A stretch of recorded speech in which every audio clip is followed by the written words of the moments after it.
Good morning, everybody. We were told Maria said, start a little late because everybody had very late nights of partying, I guess. So I'm going to speak about the genetics of extreme longevity from our study of centenarians and some collaborations with other centenarian studies. And again, I want to thank particularly Robert for inviting me to present here. It's such a luxury and opportunity to visit Moscow. Don't have any financial interest to declare for this talk.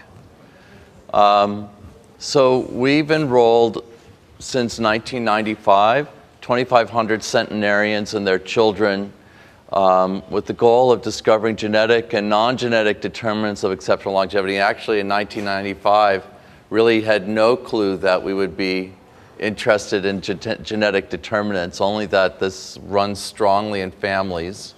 And of course, many things run strongly in families besides genes. I think it's important when you hear about studies of longevity that we're not talking about people getting into their 70s or 80s, but rather really people living 30 to 40 years beyond the median survival of, say, the 1900 birth cohort. And so I have here kind of a line here showing that median survival for 1900 was about 67 years. About 5% of the cohort lives to their early 90s, and only about 0.2% live beyond 100. And of course, it gets much, much smaller as we start looking at other ages like 105, 110. So why do we want to understand the determinants of exceptional longevity? We recently had a paper in the Journal of Gerontology looking at health span, that is the age at which people develop age-related diseases, and also looking at disability among our centenarians, and actually looking at not just centenarians, but people who, in different age groups, 100 to 104, what Nobu Hirose, who runs the Tokyo Centenarian Study, calls semi-supercentenarians, or people 105 to 109, and then supercentenarians 110 and older. And these are some survival curves looking at various members of our cohort according to cancer, cardiovascular disease, and then Barthel Index is a measure of physical function based upon activities of daily living, and the blessed is a measure of cognitive function. So if you look at the top graph here, the black are control subjects. Those are, interestingly, these are children of people who live to average life expectancy. So they're actually a generation younger than our centenarians, and yet already in their 70s and 80s, they demonstrate a marked increased incidence of cancer compared to our other groups, who are the older generation. And the red are our nonagenarian subjects, who actually fare better than other nonagenarians because they're the brothers and sisters of our centenarians. The blue are the light green is the 100 to 104, 105 to 109 is the dark blue, and the turquoise are our supercentenarians. And you just see it, the older that people get. Oh, I guess my finger isn't working too well. So that the older, it's not long enough. So the older you get, the more delayed the cancer. The same is true for cardiovascular disease. The older you get, the more delayed the cardiovascular disease. Thanks for the pointer. And for the activities of daily living in terms of when a person loses independence, that's markedly delayed. And the same is true for cognitive function, markedly delayed. It's also interesting to note that the men tend to fare better than the women in these curves. And we could talk a little bit about that. They're far fewer in terms of their prevalence at these ages, but they tend to do better at that age compared to women. So just to summarize in this graph, why do we want to study exceptional longevity, it's because these individuals truly are markedly delaying age-related diseases and age-related disability, particularly that's observed once you get to 105 and older. And then in terms of evidence that there's a genetic component to exceptional longevity, a number of things have happened over the years in terms of the observation that there are families where you see clustering for exceptional longevity. While there are other factors like socioeconomic status, years of education, nutrition, and so on, that probably play important roles in siblings collectively getting to older ages. There are families where you see a number of siblings getting to real extreme age for their cohort, say above 95, and that the collective chance of seeing a family like that, just by chance, is fewer than all the families that exist in the world today. So they have to have some powerful factors in common that allow them to get to that age. This is just a fun slide I like to show, where this is a different kind of clustering, where we have the second oldest ever living individual, Sarah Knaus, who was in our study at 119. And one would guess that the likelihood of her age being real is very, very small based upon other reports of those kind of ages. But this is her, in this picture, 99-year-old daughter. And then we have the 75-year-old grandson, the 49-year-old great-granddaughter, the great-great-granddaughter in her 20s, and her son, the great-great-great-grandson. So 6 living generations. And there's lots of proof of her age, as there was with also Madame Comment, who's the oldest ever at 122. When you start looking at the siblings of centenarians, you find that the females have about an 8 times greater chance of, female siblings have about 8 times greater chance of living to 100, and the male siblings have about a 17 times greater chance compared to other members of their both cohort. Now Neer, who will present some information in his talk about this, had looked at his centenarians and found that a lot of them have pretty bad health habits, and they still get to their very old ages despite this. So these things really are starting to invoke that there's something else going on, i.e. some genetic protective factors that are getting people to these ages, or at least playing an important role. And so one would hypothesize that as you get to older and older ages, that one has to see a relative decrease in the prevalence of genetic variants that would cause disease. So you start losing disease predisposing variants. And that also, as you get to older age, maybe longevity enhancing variants aren't so present, but they become more and more present as you get to these older ages. And this is the hypothesis that we began with, and I'll put the cart before the horse and tell you that this hypothesis has changed a bit, and I'll show you that at the end of the presentation. The other thing that this would show is that getting to very old age, as with many age-related diseases, is very, very complicated and probably does not involve 1 or 2 or 3 longevity-associated variants or some kind of fountain of youth gene, but rather is very complicated and involves many, many variants. I suppose that the latest controversy is what kind of variants. Are they common variants, where you have a lot of common variants with weak effects, but together they have a strong effect in terms of predisposition to old age? Or do you have relatively fewer rare variants with strong effects? Or could it be a combination of the two? So we had a study that was originally published in Science in 2010, I guess. I have 2011 here. And unfortunately, we ran into some problems with some quality control measures and a chip that we used that after a year and a half of working with the editors at Science, they decided that the paper as it stood after all the work that we did with another lab at Yale, independently looking at the quality of the clean data and what have you, would not have gotten into science in the first place. So they said, well, you should go try somewhere else. So that's what we did. And in January of this year, we published the work corrected in PLOS One.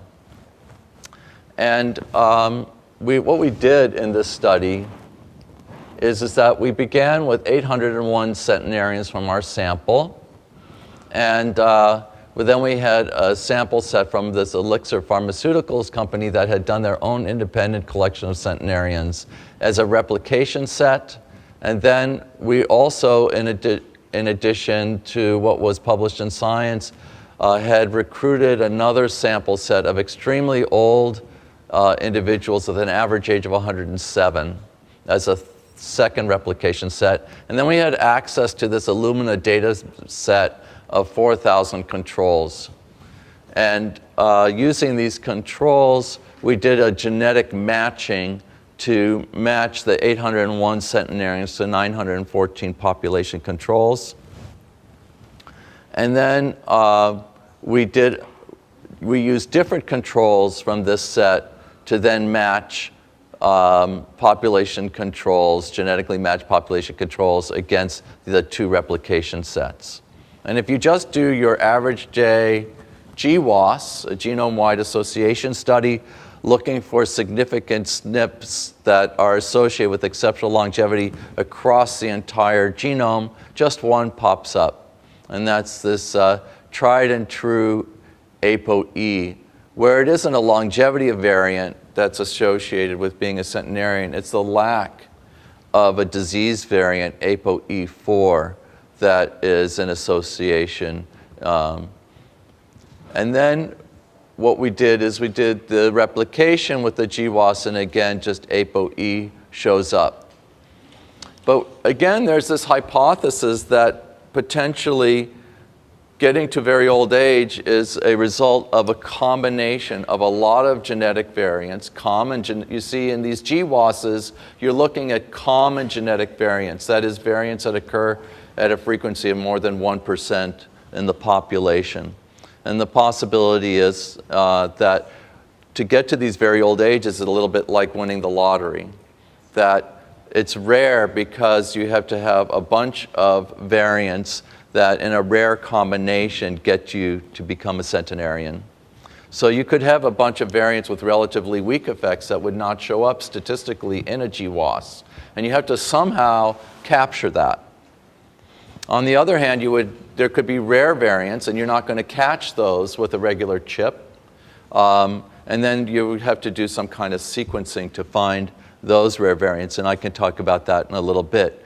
But Paolo Sebastiani, who is a statistician that I work with and a Bayesian statistician, came up with a method that is used all the time in gene expression studies, where they come up with gene expression profiles. And in this gene expression profiles, what you do is you assign a probability of a variant being associated with the trait that you're looking at.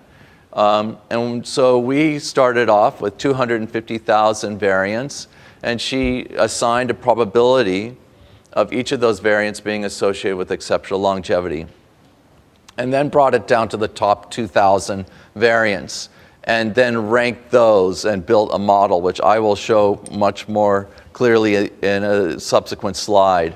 But optimally, this was a data-driven type of model, so you don't just pick and choose, you rank them according to these probabilities, and it turned out that the top 281 variants were the optimal group of variants for predicting who, if you had just a mixed bowl of centenarians and controls, you could pick out with about 89% sensitivity and specificity in the discovery model who was a centenarian and who was a control.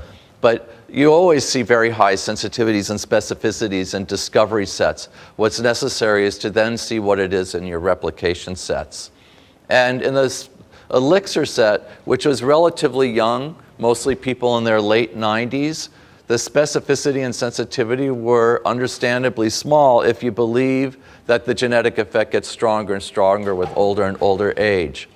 It wasn't until we had our older sample with the average age of 107 where you saw a sensitivity of 85%, meaning that for sensitivity, it's your ability to accurately say that this person is a centenarian with your genetic data, whereas specificity would be that this person is a control. And I suspect that the specificity is lower, 58%, because a bunch of controls who are alive and we don't know their ages may have had the opportunity to go on to be 100. So then with this model, we were able to generate what we call genetic profiles and signatures, which I'll show here. I just wanted, rather than read through all this and then have Nir come up and boot me off the stage, I just wanted to show that here's a nice graph of what Paula did in terms of building a model, where what you do is you start with your genetic association, your SNP with the highest probability of being associated with exceptional longevity. And then you add another one, the next most probable SNP, and you add the next one, you get all these nests of probabilities. And you want to keep building your model with more and more SNPs. That is, how many of these things are you going to need to describe the elephant, right? So you keep building. It's like two blind men going around describing the elephant. How many parts of the elephant do you need? And so you keep going up and up with your sensitivity and specificity, predicting who's a centenarian and who's a control, to the point where you no longer have an increase in one or the other. And that occurred at about 281. And then you begin to see a divergence where the specificity and sensitivity start to go apart. And that's where you want to stop. And that's how she came up with the 281 SNPs. Now, just going back to the GWAS, there were a number that popped up. ApoE was the only one that was statistically significant. But a few others like GIP, lamin A, which is the gene that causes Hutchinson-Gilford syndrome, Werner and the Werner syndrome, CDKN2A1B, which is important in diabetes, cardiovascular disease, and tech. All seemed to be of interest, but they were falling below the threshold. And again, the question was how to capture what Mike Province calls gold dust. And so we did that with the model. If you look at the 200, now this is on PLOS One on their website, so you can look at the whole list of 281 SNPs and all the other information that's there. There's a huge supplement to the publication that should give you every gory detail you'd ever want. But among these are all SNPs that are in our model, and the 281 SNPs point to 130 known genes. So here are some of the genes. And it turns out using a software program that is able to, based upon the literature, look at all the various genes associated in the literature to various diseases, that there's a group of 38 of our 130 genes that are playing a role in Alzheimer's disease. And then there's another one that shows about 45 genes that are playing a role in cardiovascular disease, which will come up in some of the talks on lipids today. But also of interest was the lamin A and the Werner's gene that popped up in the model. And it's just interesting that the two most famous genes in progeria are showing up in the model, indicating that there may be a longevity variant, not just a disease variant, playing an important role in aging. So what do we do with these 281 SNPs? It's not a prediction test. One of the problems we ran into with the media is that everybody was going around saying, oh, now we have a prediction test for longevity and it needs to be marketed with 23andMe and everybody else, and that is not at all the purpose of this method. Maybe down the road, with a lot more data, there could be some utility, but for now, it's really a method of discovering genetic variants and genetic pathways that could be playing a role in this, in this trait with the hope of going on to functional studies. So how good is the model? Well, in the discovery set where you expect high sensitivity and specificity, you see a very nice demarcation or delineation between our controls in terms of a probability of of our subjects or centenarians, and two sets of controls. One is these controls that we built in the New England Centenarian Study over time, which are these kids of people who didn't get to old age. And then another sample set, which are the Illumina controls. And then in the replication set, you don't see such a good difference between the two, which goes along with the decreased specificity and sensitivity among the elixir set. Because, again, I think it's because of the relative young age and small sample size of that set. But then, if you divide that elixir set into a younger portion and an older portion, because there were about 45 or 50 subjects in the elixir set that did get over the age of 100, you begin to start to see a better demarcation. These are the median lines between the sets, this set and this set. And then if you look at our oldest set, the ones with the average age of 107, then it really begins to become apparent of a pretty good separation, and again, that 85% sensitivity. And you do see, the title of the talk really was that the genetic influence on longevity gets better and better, or stronger and stronger with older and older age. And I think that that's what this graph shows, that the sensitivity is just getting greater for the model with the older and older ages. This is a graphical representation of a genetic profile where we've gotten these nested SNPs, and we look at the probability of a nest being associated with exceptional longevity, and anything above 0.5 would mean that there's a greater probability of it being associated with longevity versus not. And so you get a nice kind of shape or profile to look at for a particular person. But then what we found, interestingly, if you have 900 centenarians, each with a profile, are all the profiles different? And in fact, in using just a data-driven clustering program, and not even doing it by eye, you find that these profiles cluster, and that 90% of the profiles of these centenarians clustered into about 28 profiles. And so you have, for example, here 66 centenarians who had this specific profile that was really very dramatic for almost all the nested SNPs being highly associated with exceptional longevity. And then you have other different shapes. Here's a group of 94 centenarians with this profile, and it just goes on. And then you can also look at controls where very few of them had a profile associated with longevity. The vast majority had these kind of profiles, where there was very little, if any, kind of probable association of a large group of controls. Again, you're seeing this is 28 controls here, 22 controls with these. The controls had lots and lots of different kinds of profiles, but you still saw clustering for specific signatures. So I'll also say that many of our supercentenarians, the people 110 and older, had this kind of signature. And they were less likely would have these kind of signatures.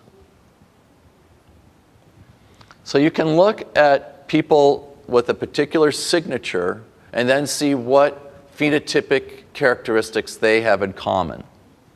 And this is going backwards from what geneticists have done in the past. They usually look at a phenotypic trait and then see what genetic variants they have in common. We're going the other way around. We're looking at people with a specific genetic signature and seeing what phenotypic traits they have in common. So if you look, for example, at that first signature I had that was so impressive in terms of the association with exceptional longevity, you do see some differences between, for example, two signatures and survival to these oldest ages. Here's two other signatures according to the ages that those individuals survived to. And then we also have in the paper looking at some other traits like dementia, cardiovascular disease, and a few other traits where you see people with different signatures coming up with different predispositions in terms of age of onset for age-related diseases. Now, another feature of our paper was that Terry Manolio, who's at the National Human Genome Research Institute, has a catalog of all these disease-associated variants and the diseases that they're associated with based upon the literature. And then there's a number of other databases as well now that show these, list these associations. It's actually a very messy, dirty data set. And if you start looking at some of the papers, these associations are just unbelievable. So Paula and some folks at the Scripps Institute under Nick Shork cleaned these data sets to a certain degree and counted up the number of disease-associated variants present in the centenarians. And what they found was really quite surprising, and that is the centenarians, save for a few things like ApoE4, have just as many disease-associated variants as the rest of the population.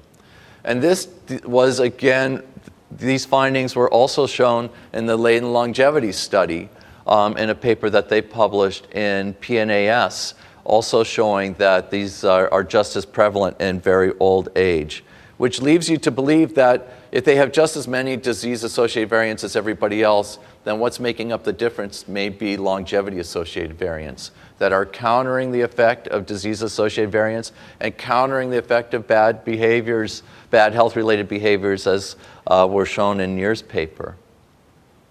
Now, what about ApoE4? Everybody says this is a very strong effect, and maybe everything that we're seeing is just that the centenarians are lacking E4. If you look at the three genotypes of a SNP pointing to E4, or on ApoE, what you see is the GG genotype, where you see a markedly reduced prevalence for exceptional longevity versus average longevity. So we know that. But then when you do these ROC curves looking at the performance of the genetic model and predicting exceptional longevity, and here again is this very impressive curve for discovery set and not so good for the elixir set, and then for our older replication set with the average age of 107, which starts to get pretty good. If you then just remove ApoE from the model, you get very, very similar looking curves. And it makes a difference of maybe less than 1% of removing the ApoE. So the ApoE variant, again, a disease variant, removing that from the model has very, very little effect upon the performance of the model and the role of these other variants, perhaps, in exceptional longevity. So what do we do next? We are currently already have findings with regard to looking at the 281 SNPs in the Long Life Family Study data set. And there's a large number of those, about 90 SNPs are replicated in the Long Life Family Study. We're working with Nobu Hiroshi at the Tokyo Centenarian Study. He has a very large number of people, 105 and older, so we're very interested to see the association of these 281 SNPs in that sample. We're working with Neer and Gil Ansman to do the same with his sample.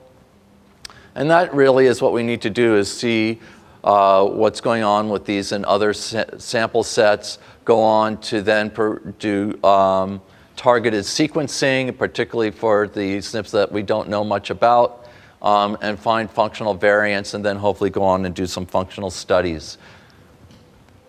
So I'll conclude with indicating that exceptional longevity is determined by varied combinations of common and likely rare alleles, that health span approximates lifespan at the most extreme ages, where you really do see a compression of morbidity and disability at the most rare ages. That the pictures are emerging from this analysis that exceptional longevity is the result of an enrichment of longevity-associated variants, but not so much necessarily a decrease in the disease-associated variants.